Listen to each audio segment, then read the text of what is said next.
walk back and forth across the room and see where the speaker produces hot spots.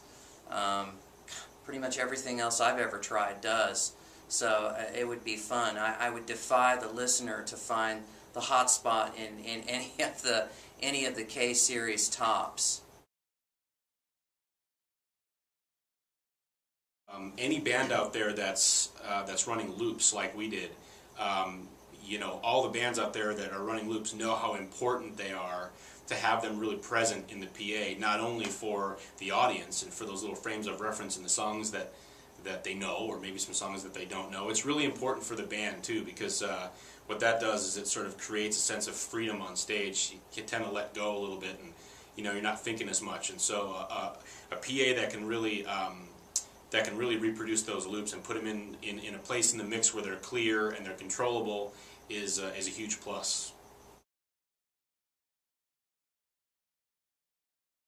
I think the subs are very critical. I don't think there are any bands now that can go out and just perform with 2 speakers on sticks. I know that a lot of the manufacturers try to sell their two-way powered speakers on how, you know, full range they are, but nothing beats a sub that packs a wallop. And you know, the K-subs certainly did that for us. In any situation that we were in, we had headroom to spare, so we actually never maxed them out at any time. And as the other 2 guys have already pointed out, having that low frequency support is just so critical for the live stuff like the kick drum and things like that. And then it's really critical for the loops because they need to be as full range as possible as well. If you're a band like us, you're loading your own trailer, right? So I'll just say this: this specific PA was so portable.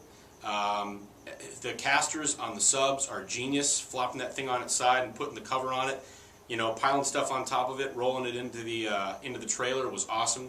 The K8s are super light, and they made all the difference in the world. You know, you finish up a long show and you're on the road and you got 3 flights of steps. Been there, done that. This thing, you know, totally exceeded our expectations. You know, we certainly got our share of quizzical looks when we first loaded the PA in and they saw how tiny the tops were, but once we started playing, of course, that was not an issue. And I would speak again to Corey's point, which is when you're buying your PA, you got to think about what are you going to be loading in and out over and over again. And he's right. It made such a difference having subs on really smooth casters and then having such tiny and powerful self-powered speakers for mains and for monitors. Don't underestimate how important a PA is. You want to spend a lot of money on your rig, on your drums, on your bass, on your guitar stuff, because it's important, it's personal to you. But if the audience can't hear the vocals, they check out. And we've experienced this all over the country. If they can't hear the vocals, they check out. And then it doesn't matter how incendiary your guitar tone is, or how thunderous your bass is, or how awesome your 40-ply vented snare is. The audience just checks out. And and so having a good PA, you know, don't be a price-driven shopper, be a quality-driven shopper. Take the time. Really make the sales guy work. You know, have him set the speaker up. Have him plug it into the kind of mixer you're using. Bring the kind of microphone that you're using.